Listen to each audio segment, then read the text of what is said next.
Je salue tous les gamers sur ma chaîne. Ça fait déjà un petit moment que je voulais faire une vidéo sur Psychopomp. Ce jeu m'a marqué par son style graphique, le gameplay délibérément vieux et cette ambiance pesante, accompagnée d'OST angoissants. Ça fait tout le charme rouillé de Psychopomp. Mais ce qui me marque le plus après avoir fini le jeu, c'est son lore et l'histoire qu'il cache. Et la sortie de Psychopomp Gold, qui doit offrir les réponses à toutes ces questions, m'a motivé à faire une vidéo. Alors aujourd'hui, mon but est de rassembler tous les morceaux du lore pour avoir l'histoire complète. Je tiens à rappeler que ce n'est qu'une théorie, que j'ai rassemblée à partir de mes interprétations et des théories diverses. Donc, je lirai vos théories avec plaisir. Commençons donc la descente. Tout le monde a des secrets partout. Est-ce que tu savais que tout le monde a des pouvoirs spéciaux et qu'ils me l'ont caché toute ma vie? Mais je refuse de ne rien faire. C'est alors que j'ai créé un casque, que j'ai appelé machine qui permet de lire les pensées des autres quand j'en ai envie, ou Psychopomp pour faire court. Et quelque chose s'est produit quand je l'ai mis. Je ne pouvais pas lire les pensées des autres, mais j'ai eu accès à quelque chose d'autre. Un monde qui m'a été caché et dont tout le monde était au courant. Un monde caché à la vue de tous, avec toutes sortes d'animaux, de créatures et de cadavres. Il y a des catacombes cachées sous chaque bâtiment public du gouvernement. Je ne permettrai plus qu'on me cache d'autres secrets.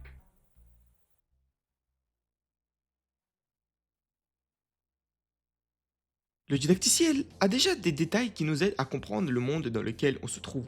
Lorsque l'on regarde le ciel, on peut apercevoir une seconde terre. Sauf qu'elle possède un énorme trou. On note ça, on y reviendra. Ici, on peut déjà noter que la manière dont on se déplace rappelle plus un tank qu'une personne. Sur les touches Q et D, on tourne à droite ou à gauche. Et on avance tout droit sur Z. Dit comme ça, c'est un peu chiant, mais cette manière de se déplacer crée une sensation d'angoisse quand on se retrouve dans des couloirs peu éclairés. Quand on sort de l'eau, une fille indescriptible se cache le visage et panique. Elle dit qu'elle en peut plus et que tout va juste empirer. On poursuit vers la sortie et au pied du couloir on voit un chien. Et si on interagit avec lui un peu plus, il dévoile son vrai visage. Son nom a changé et maintenant c'est le roi de tous les chiens. Il parle d'une manière cryptique, mais ses paroles ne sont pas dénuées de sens. Il dit qu'on doit bouger parce qu'on doit accomplir des choses et qu'il y a un plan à tout. Cette notion de plan, ce n'est pas la dernière fois qu'on va en entendre parler, mais ça viendra plus tard. Une fois sorti, on est dans un menu où on a le choix entre 3 bâtiments publics, une station d'épuration, un hôpital pour enfants et une école publique. Et lorsqu'on sélectionne l'un de 3 niveaux, il se passe ça.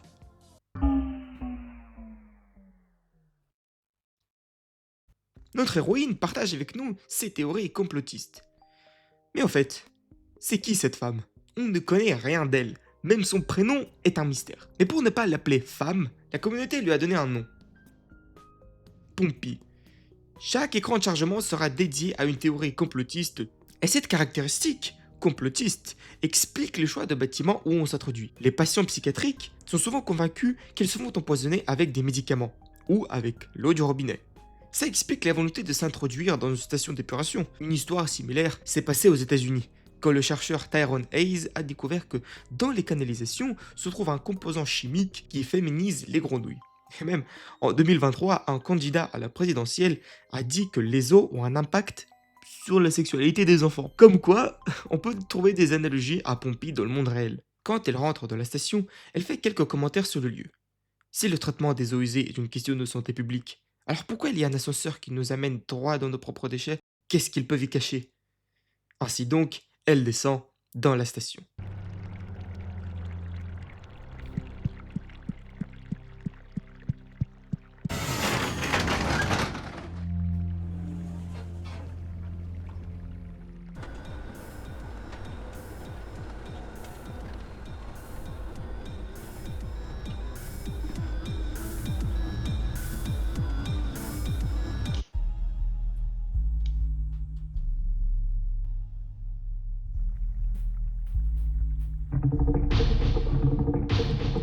Cette station est en réalité le lieu d'habitat d'entités faites de chair, portant des masques joyeux.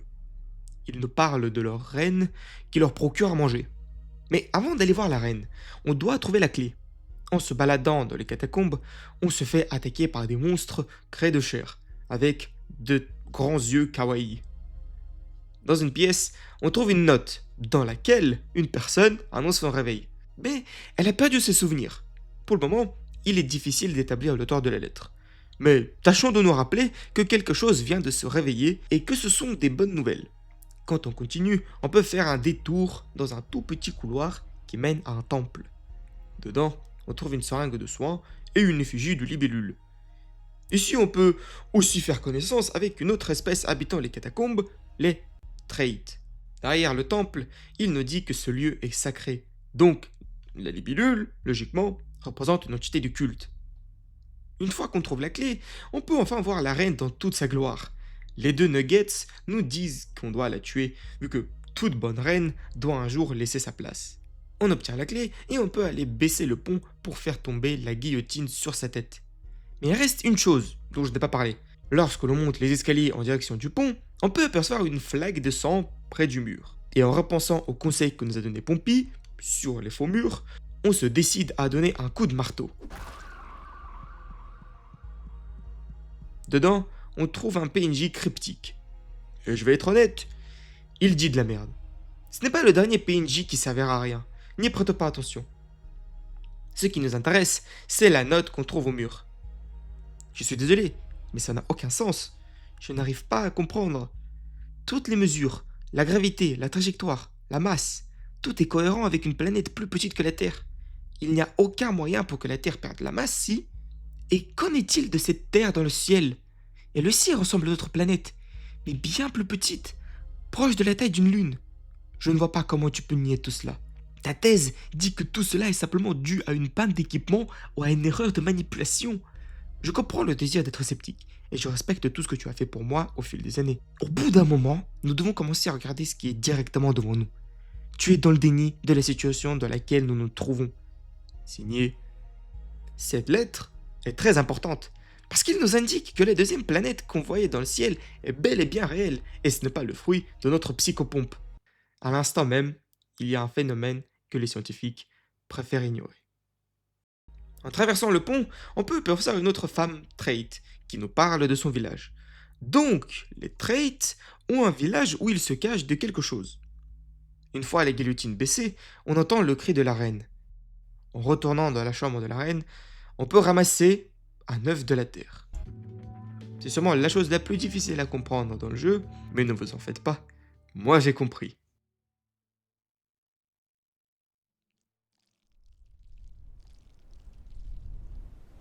On peut voir Pompey jeter cet œuf dans une abysse, et je pense qu'ils vont directement dans le centre de la Terre.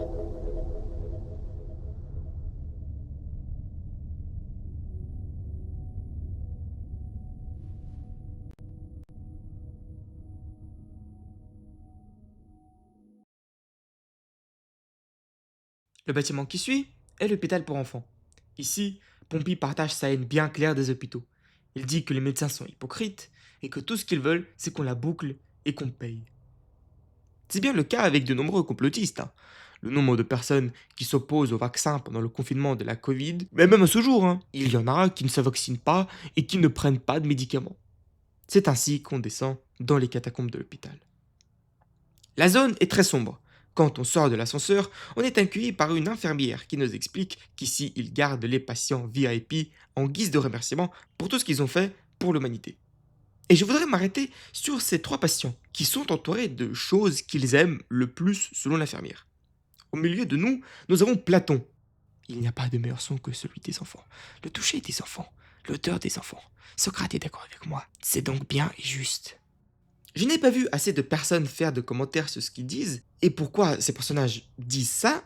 Dans le cas de Platon, on voit la claire référence à une pratique qui a été longuement pratiquée en Grèce antique et qui a même été idéalisée, la pédérastie. Mais par contre, Platon et Socrate n'ont pas forcément été impliqués dans ces pratiques. Pour ceux qui ne connaissent pas, la pédérastie désigne une relation homosexuelle entre un homme et un adolescent. Le but de cette relation était d'apprendre des valeurs philosophiques et les sciences au jeune homme en échange de pratiques sexuelles. Comme je l'avais dit, c'était une pratique exercée par certaines personnes, mais beaucoup étaient aussi mal à l'aise avec cet échange. Je ne dis pas que Socrate ou Platon pratiquaient ça, mais je pense que Platon sert d'exemple pour représenter la Grèce antique. En ce qui concerne les deux autres VIP, Cléopâtre et Alexandre le Grand, ce sont des représentations justes d'elles-mêmes. Cléopâtre nous rappelle qu'un dirigeant va toujours justifier ses actes atroces et poussera le peuple à le faire, et Alexandre dit à quel point il kiffe la guerre. Notre but est donc simple, trouver les 3 cartes d'accès pour ouvrir 3 portes et couper l'alimentation des ressources. Sur notre chemin, il y a 2 détails importants.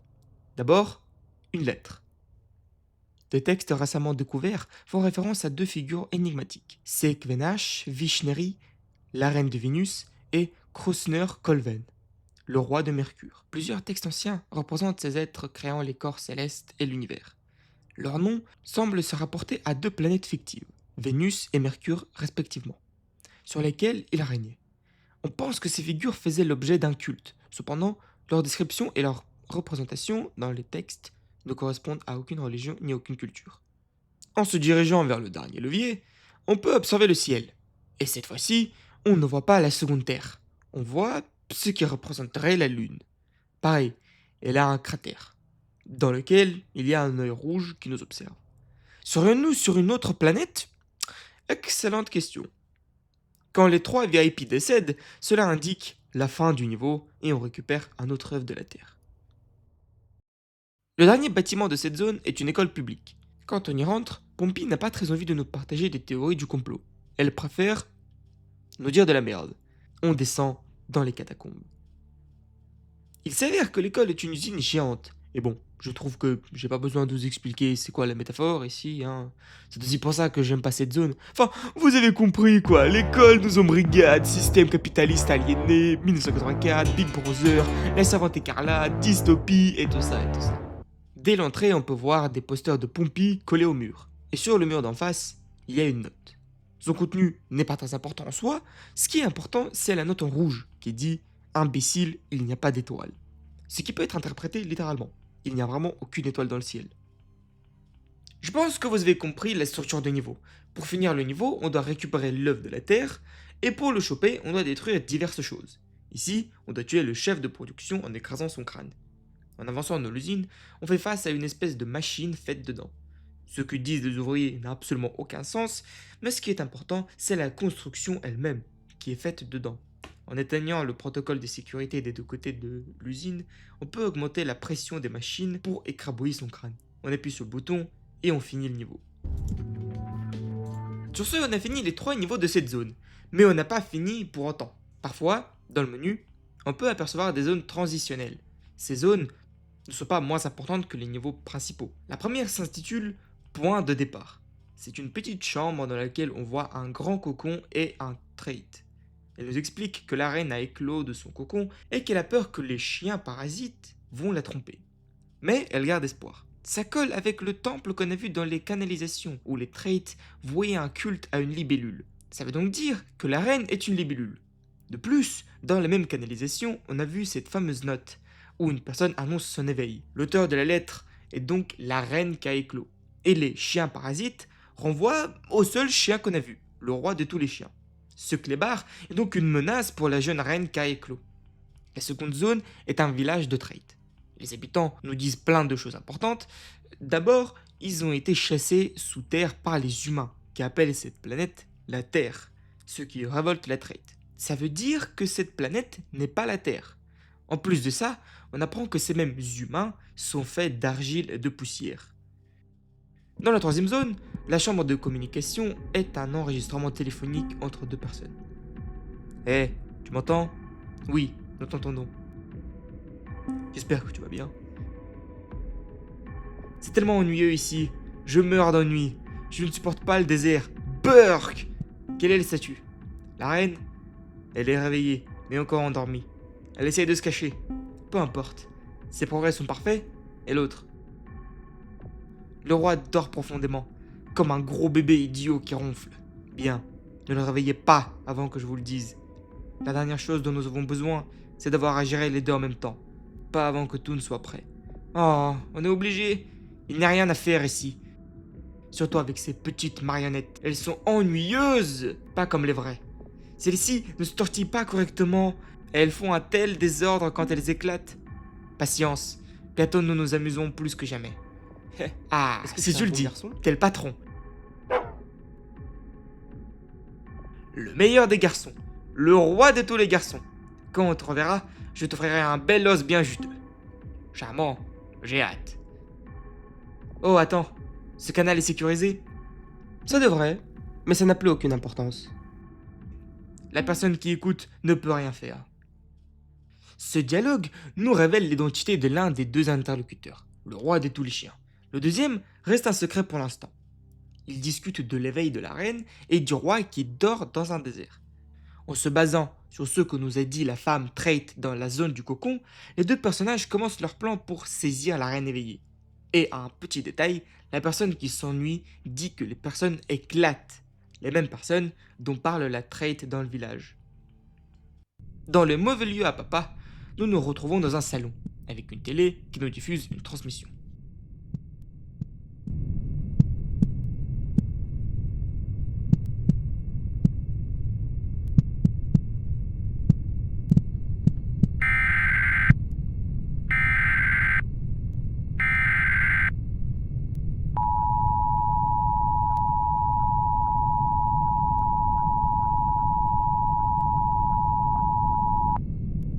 Repeat.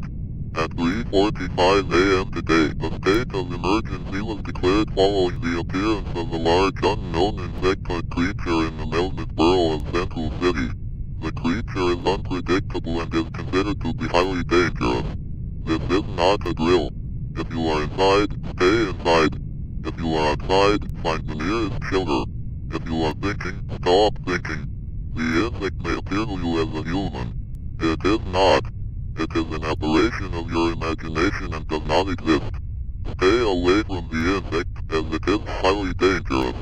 Do not attempt to communicate with the insect, as it is highly dangerous. The insect is not real. The insect is not real. The insect is not real. Il n'y a pas grand-chose à tirer de cet enregistrement, pour l'instant. Donc, je propose de retourner dans les catacombes. Le quatrième niveau sur les listes est structure dure. Pompey se balade en ville et se pose des questions philosophiques sur la nature des bâtiments. Et vu la gueule de la ville, on se trouve quelque part à Magnitogorsk. On descend dans les catacombes de la ville. Cette zone est une ville biologique faite de chair et couverte de libellules, qui, selon les fondations, bloquent notre accès qui bloquent notre accès. On doit donc trouver des ingrédients pour faire un insecticide et le passage sera ouvert. Vous avez remarqué que j'essaie toujours de comprendre pourquoi on va dans tel ou tel endroit. Et cette zone n'est pas si évidente que ça.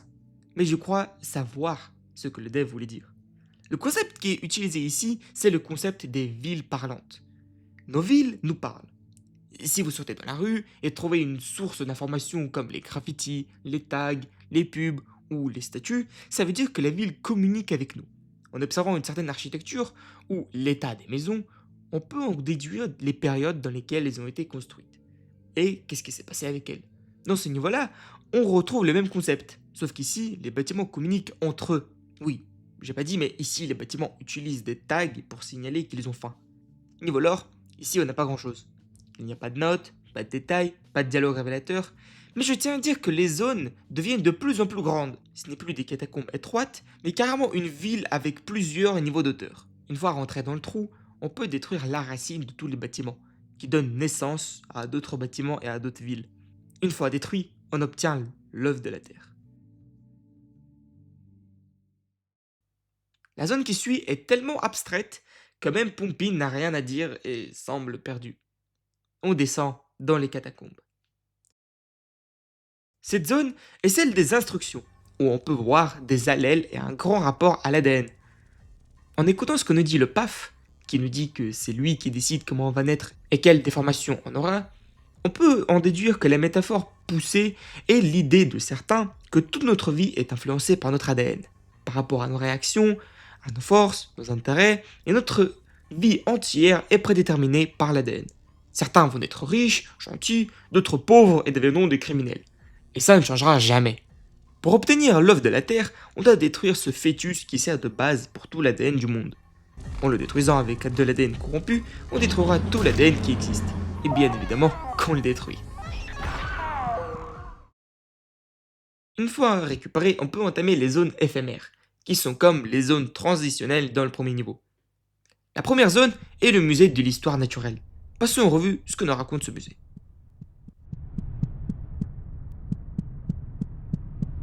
The first sentient species on our planet were humans. These hairy bipeds were highly intelligent and are thought to have used tools. They were highly emotive, making them very fun. The last human died in captivity years ago, and none have been seen since.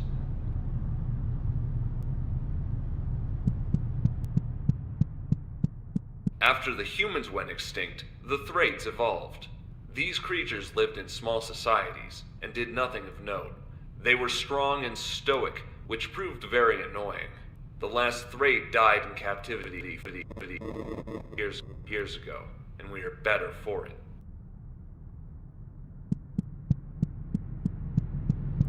After the Thrates went extinct, The humans evolved.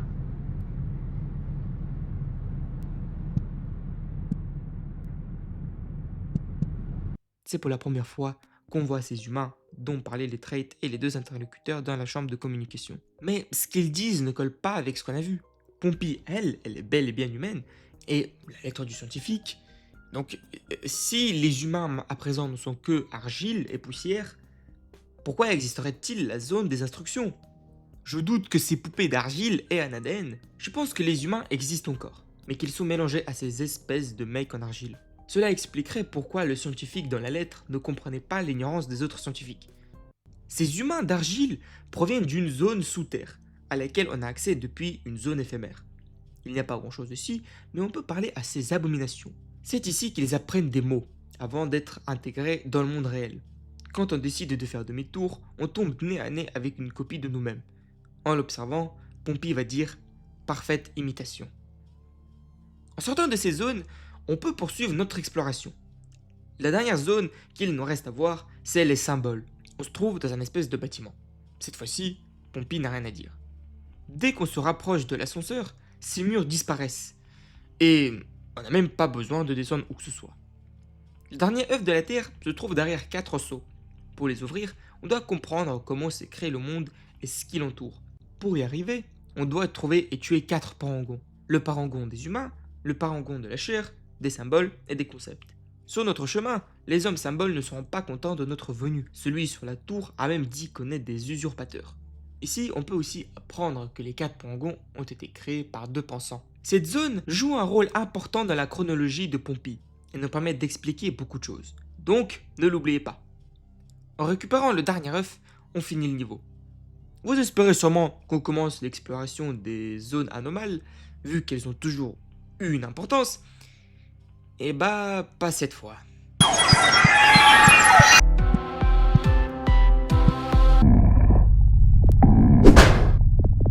Ici, on atteint un point d'absurdité qui n'a pas grand lien avec l'histoire. Et comme c'est souvent des choses abstraites qui ne font pas de lien avec d'autres révélations, on les skip pour ne pas s'embrouiller.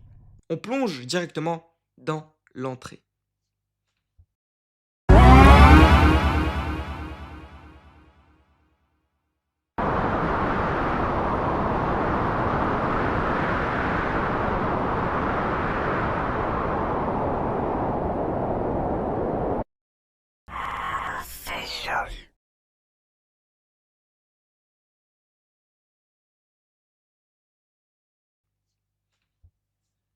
On se trouve au fond d'une de ces fosses. En l'explorant, on ne trouvera pas grand-chose, à part des figures ressemblantes à celles qu'on a vues dans les canalisations. Tout au bout, on peut voir une lumière éblouissante. Si on y rentre, on se trouve dans un espèce de temple. La traite nous explique que c'est la salle de trône de la reine, qui a abandonné sa peau sacrée après sa métamorphose. En continuant, on se trouve dans le centre de la Terre, où on peut voir les œufs que Pompey jetait ici. Au milieu, on peut toucher une sphère rouge.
Donc, on va pas ignorer l'évidence, ce que l'on vient de voir nous dit explicitement que la reine, c'est notre Pompie.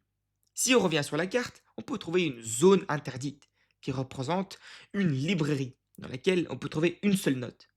Elle est longue, donc pour résumer, on nous présente un phénomène cosmique appelé Caldman Fort, qui représente 4 sources de lumière qui traînent derrière eux une énorme quantité de ténèbres qui consument le ciel. Dès que l'on quitte la note, le ciel se met à trembler et 4 œils se lèvent. Et je pense que c'est assez évident que ce truc-là est Caldman Fort. Ça veut donc dire que ce que j'avais appelé la lune était en réalité un des Caldman Forts. Quand on quitte la zone, on voit que sur la carte, on a débloqué la sortie. En y cliquant, on peut voir une figure blanche, vraisemblablement notre Pompie après son éveil, qui prend son envol. Une écriture apparaît et nous indique que le signal a été perdu avec le sujet et qu'il est l'heure de réveiller le deuxième.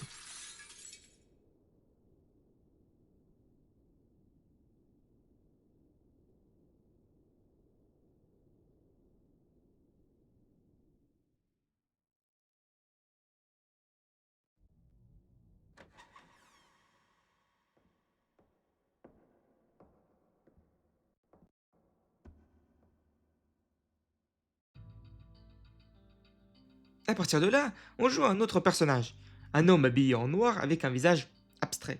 On peut déjà noter que ce jeune homme a tout comme Pompie un espèce de psychopompe, mais qui a une meilleure gueule comparé au vieux truc avec les engrenages de Pompie. Le ciel ici est clair et on peut apercevoir la seconde terre, mais cette fois, elle n'est pas endommagée. Tout ça nous indique qu'on se trouve sur la planète qu'on pouvait voir quand on jouait Pompie dans le prologue. Et ça veut aussi dire qu'on est en train de jouer le roi que les chiens parasites ont réveillé. Quand on sort du motel, on voit encore le roi de tous les chiens, qui nous dit que quelque chose vient de se réveiller et qu'on doit l'arrêter avant que cette entité ne détruise tout. On a ensuite accès au lieu de rencontre, où devaient venir les autres membres. Le chien nous demande d'aller les chercher. C'est comme ça qu'on se met en chemin où on devra affronter des monstres avec notre clou. Les personnes qu'on doit trouver sont un père, une mère et une fille amoureuse de poupées.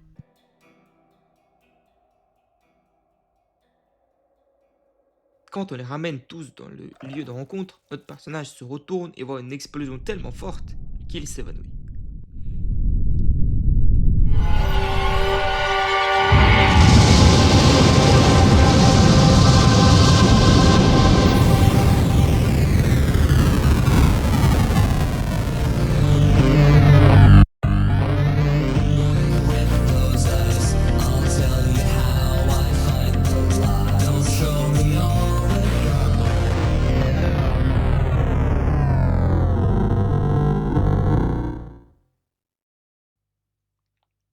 Techniquement, l'histoire se finit ici. Mais il y a encore deux choses que j'ai ignorées pendant cette vidéo. Commençons par la maison. Quand on s'y rend, la perspective change pour une perspective à la troisième personne et on peut explorer ce lieu qui représente la psyché de Pompie, où on peut trouver une analogie aux psychopompes et d'autres choses illustrant les émotions comme la libido. Mais au bout d'un moment, notre route sera bloquée par un espèce de saut. Et ça, c'est quelque chose que je ne vous ai pas dit. Tout au long de notre périple, on ramassait des clés dans des espaces cachés. C'est ces mêmes clés qu'on utilise pour dégager le passage. En explorant les fins fonds de ce lieu, on finit par atteindre un jardin où on peut voir deux personnages, un blanc et un autre noir. En se rapprochant, on aura le droit à une cutscene.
Ici, nous arrivons à la partie la plus intéressante de la vidéo, l'assemblage de tous les détails. Avant de faire quoi que ce soit, on doit d'abord identifier les personnages récurrents. Je l'ai déjà mentionné, mais la reine c'est notre Pompie. La preuve est la scène de fin où on peut voir Pompie avec des ailes et le symbole de Vénus sur son psychopompe. Et histoire que ce soit encore plus évident, quand on meurt, l'écran de Game Over nous affiche une libellule clouée. Avec ça, on peut en conclure que le mec qu'on joue à la fin du jeu est Mercure. Mais aussi, il y a encore une chose que je n'ai pas montrée, c'est le téléphone. Le truc c'est que vous ne trouvez pas de numéro dans le jeu. J'imagine qu'on doit les taper au hasard. Mais bref, un de ces numéros, intitulé Roi, révèle un bon détail. Hello, you've reached the Arroyo Inn. I'm very sorry, but there are no vacant rooms at the moment. If you're calling for a guest, he's currently asleep. Please leave a callback number and we'll get back to you as soon as we can. Thanks, bye. Mercure, qui lui aussi s'est réveillé dans un motel au début de sa mission. Dans ces mêmes niveaux, on a pu voir des statues qui ont sûrement été bâties à l'image du roi. Nous avons donc notre roi et la reine, Vénus et Mercure. Comme on le sait, ils sont présentés comme les créateurs de l'univers et des parangons. C'est pour ça que Vénus aime les marteaux et Mercure les clous. C'est ces outils qu'utilise le personnage en tant qu'arme pour se défendre. Dans le flashback, on a vu que les deux étaient amis, mais un événement s'est produit et la reine a été retrouvée morte. On peut interpréter l'écran de mort, avec une libellule clouée, comme un meurtre de la part de Mercure, vu que dans le dernier niveau, on peut aussi voir le torse d'une femme transpercé avec un clou. Pour comprendre ce qui s'est passé entre les deux, on doit se pencher sur les 4 autres personnages. La famille que l'on rencontre quand on joue Mercure. Et j'ai inclus aussi le chien, vu que lorsqu'on met un mot de passe sur le site officiel du jeu, on obtient un poème, sur lequel les 4 personnages sont représentés. Le fun est plus fun que je suis avec toi. Du ciel jusqu'à l'étoile brillante. Ensemble pour toujours, c'est vrai. Voyageant près et loin. Si nous cassons trop de jouets, et que cela te rend triste, alors nous réunirons ce roi et la reine, et recréons les mondes. Alors, le plaisir sera éternel. Nous jouerons pour toujours encore. Les jouets reviendront à la vie, et ce sera bien mieux pour nous 4. Avec ça, je pense qu'on peut pas dénier que les 4 personnages sont liés, et que c'est leur conversation qu'on entendait dans les chambres de communication. Le dialogue se passait sûrement entre la fille et le roi de tous les chiens, vu que notons que l'un d'eux s'ennuie dans le désert. Pour approfondir notre théorie, penchons-nous sur le roi de tous les chiens.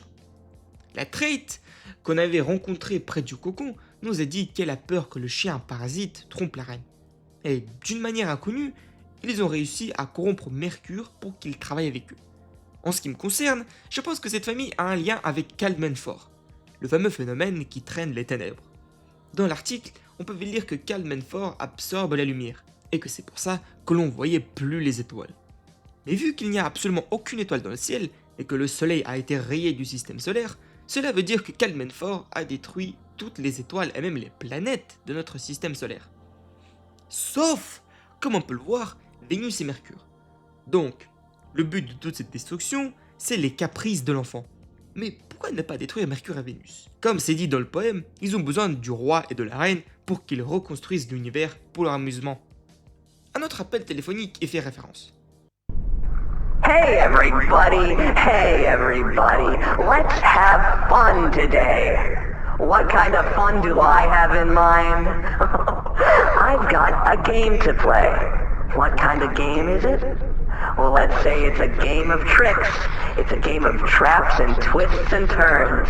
But I think you're really gonna enjoy it. And I think we're all gonna get along just fine. Mais d'autres appels suggèrent qu'il y a aussi de la jalousie et du dédain envers les êtres vivants. I'm so fucking tired of these damn bugs. Every which way I go, it's mantises or beetles or other shit. I can't stand them. I can't stand the way they crunch, the way they smell, the sounds they make, and these damn worlds they create. But don't worry, we won't be dealing with bugs for very long. Donc là, on a eu des mentions de mantes religieuses et autres insectes, ce qui veut dire que sur les autres planètes du système solaire, il y avait leur propre divinité.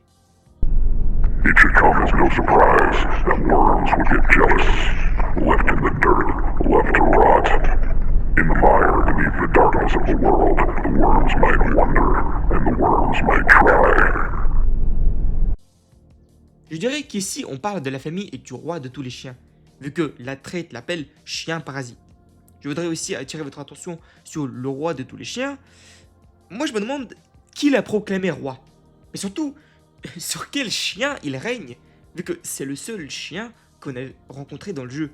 Pour y répondre, on aura besoin de l'appel intitulé Dogs. I'm just getting so overwhelmed by the smell. It's in me, it's in my skin and in my teeth. It covers my eyes too. Man's best friend, huh? Dans ce monologue, j'ai l'impression qu'il découvre comment il pourrait tromper la reine. Surtout par sa dernière phrase. Le meilleur ami de l'homme, hein? C'est encore plus probable qu'on se penche sur le début du jeu, où pour réveiller l'apparence du chien, il fallait le toucher plusieurs fois pour le démasquer. Tout ça c'est fait pour que Pompey et Mercure lui fassent confiance. Moi je pense que toute la famille cache leur vraie identité et qu'en réalité ce sont des vers. Ok, maintenant qu'on a compris qui sont ces chiens, on doit maintenant expliquer c'était quoi ce bordel? Littéralement, qu'est-ce qui s'est passé dans le jeu? C'est quoi cette histoire d'œuf de la Terre? Si Pompée c'est Vénus, pourquoi elle n'avait pas conscience d'elle-même? Et j'y ai beaucoup réfléchi, vu que je croyais avoir tout transcrit, toutes les notes, tous les dialogues. Mais c'est ce que je croyais. Lorsqu'on finit le jeu, si on revient dans le menu du jeu, on peut écouter une chanson qui nous est très importante. Si on écoute attentivement tout ce qui est dit dans la chanson, on peut faire des parallèles avec le jeu, et tout se met en place. Tout a surgi de nulle part quand tu te retrouvais dans les infos nationales. Cela fait référence au mauvais lieu à papa, où on nous a parlé d'un insecte qui est dangereux. Je pense que cette transmission était faite par les vers parasites en s'adressant à Mercure. Plus tard dans la chanson, on entendra « Ils m'ont dit que tu n'étais pas réel », ce qui prouve une fois de plus que ça fait référence au mauvais lieu à papa. Ou pareil, il disait que l'insecte n'était pas réel. Ils m'ont dit où t'habitais et ce que je devais faire. Ils m'ont parlé de maladie et que je devais te couper en pièces. Pour moi, c'est assez logique qu'ici, c'est Mercure qui chante en s'adressant à Vénus, ce qui alimente encore plus ma théorie par rapport au meurtre commis par Mercure et son lien avec les vers. La suite de la chanson nous explique ce qui s'est passé avec Vénus, et ça colle drôlement bien à ce qu'on voit dans les autres niveaux. Vendu tes yeux à une bonne volonté. Le seul lieu où il y a un gros accent sur les yeux, c'est la canalisation. Ils t'ont bu jusqu'à ce qu'ils n'ont plus soif. Renvoie aux hôpitaux où les clients VIP étaient maintenus en vie, et Vénus elle-même dit qu'elle déteste les hôpitaux qui vont t'engloutir. Vendu tes dents sur le marché des puces. Les mêmes dents que dans l'usine et les dispositifs bizarres. Ils ont créé la terre de tes os. Je pense qu'ici ça renvoie au niveau des structures, où les bâtiments peuvent être faits des os. Et ils ont mis ton cerveau dans les téléphones. Je fais le parallèle avec le niveau des instructions et tout le matériel qu'ils ont. Si ce que je dis est vrai, alors ça voudrait dire que Vénus ramasse littéralement des morceaux d'elle-même. Et dans ce cas, la raison pour laquelle dans le dernier niveau on ne descend pas dans des catacombes, c'est parce qu'on est rassemblés. On est complet en tant que Vénus et notre but dans ce niveau, c'est de comprendre notre tâche en tant que reine. Et ça explique aussi pourquoi les PNJ nous traitent d'usurpateurs. Et c'est comme ça que Vénus renaît dans la cinématique de fin. Bon, on en a fini avec la première chanson, passons maintenant à la deuxième, qui est représentée sous forme de démo officielle postée par le créateur du jeu Carbonique.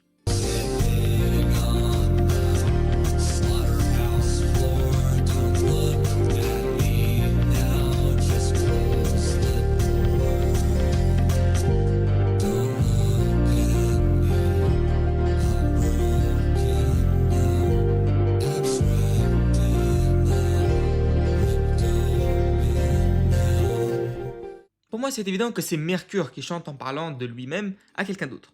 Ce quelqu'un d'autre est appelé porc mort sur le sol de l'abattoir. Et si on se colle à ma théorie comme quoi c'est Mercure qui a tué Vénus, c'est à elle qu'il s'adresse après qu'il l'a tué. Je suis cassé et abstrait nous indique littéralement que c'est Mercure, vu que le même commentaire a été fait par le roi de tous les chiens. La partie du milieu est plus intéressante, où sa voix est double. Carbonique a confirmé que c'était bien Mercure qui se parlait à lui-même. Dans ce cas, je pense que Mercure a eu un espèce de lavage de crâne par les parasites. Et donc, c'est la partie abstraite de Mercure qui s'adresse à ceux qu'il reste de lui. En complétant le jeu en entier, on peut débloquer la zone de la vision. Ici, il y a 4 PNJ qui parlent d'une manière tellement incompréhensibles qu'en vrai, il vaut mieux les skip. Mais en gros, il nous parle d'un concept abstrait avec le karma, la gravité, et que tout ce qui existe dans l'univers, même les dieux, sont confrontés au karma. Et il prend en exemple la lune et le soleil. Enfin, en vrai, on s'en fout un peu. Ce qui compte, c'est que dans la cutscene de fin, on aura le droit à l'Ouroboros, qui représente le cycle infini. Le truc, c'est que même ça, c'est un détail crucial. Je pense que ce Ouroboros nous dit clairement que tous les jeux de Carbonique sont reliés. Pourquoi? Parce que le cercle rouge représente la lune que l'on a pu voir dans Psychopomp. Et les cercles bleus sont le soleil dans un autre jeu, Dashboard. Et l'enfant de Psychopomp ressemble drôlement à celle qu'on libère à la fin de Dashboard. Ça voudrait donc dire que si on veut des réponses de Psychopomp, il faut aller voir dans Dashboard et dans les autres jeux? Probablement. J'espère que ça vous a plu et que j'ai pu vous aider à comprendre Psychopomp. J'ai kiffé le processus, alors si vous avez aimé, likez cette vidéo, abonnez-vous à la chaîne où je ferai d'autres décompositions de jeux et des vidéos actus sur l'industrie du jeu vidéo. Sur ce, je dis au revoir aux vrais gamers.